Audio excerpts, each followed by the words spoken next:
అప్పు ఇచ్చేటప్పుడు మీరు అది బ్యాంక్ ట్రాన్సాక్షన్ త్రూ జరిగితేనే మీరు నోటీస్ పంపించి అయినా లేదంటే రికవరీ సూట్ అయినా వేసి దాన్ని కలెక్ట్ చేసుకోవడానికి మీకు లీగల్గా అన్ని రైట్స్ ఉంటాయి. ఒకవేళ దాన్ని క్యాష్ రూపేణా ఇచ్చారు అంటే మీ దగ్గర ఎవిడెన్సెస్ లేకపోతే ఆ డబ్బును కలెక్ట్ చేసుకోవడం అనేది చాలా కష్టంగా ఉంటుంది.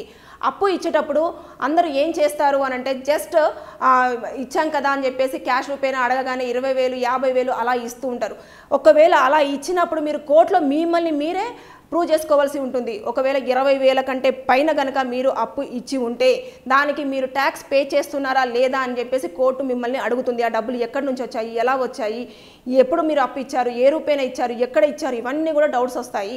దాంతోపాటు ఒకవేళ మీ దగ్గర కనుక క్యాష్ రూపంలో ఇచ్చినప్పుడు ఎవిడెన్సెస్ లేకపోతే మీరు ఎవిడెన్సెస్ కలెక్ట్ చేసుకోండి. ఎలా కలెక్ట్ చేసుకోవాలి అని అంటే మీరు ఆ వ్యక్తికి కాల్ చేసి మీరు ఇచ్చిన డబ్బులు ఎప్పుడు ఇస్తారు, ఎప్పుడు తిరిగి ఇవ్వాలనుకుంటున్నారు అనేది మీరు వారి మాటల్లో ఏదో ఒక టైం చెప్తారు కదా, దాన్ని రికార్డ్ చేసుకోండి, దాన్ని ఎవిడెన్స్గా యూజ్ చేసుకోండి. దాంతోపాటు వాట్సాప్లో కనుక మెసేజ్ పెట్టినప్పుడు వారు ఆ టెక్స్ట్కి రెస్పాండ్ అయ్యి నేను పలానా తేదీన రోజున నేను ఇంత అమౌంట్ ఇవ్వాలనుకుంటున్నాను అని చెప్పినప్పుడు దాన్ని కూడా మీరు ఒక ఎవిడెన్స్గా కలెక్ట్ చేసుకొని లీగల్ అడ్వైజర్ దగ్గరికి వెళ్ళేసి మీరు ఎలా ప్రొసీడ్ అవుతే మీరు ఆ డబ్బుల్ని మీరు పొందొచ్చు అనేది తెలుసుకోండి. ఎప్పటికప్పుడు లీగల్ అవగాహన పెంచుకోండి.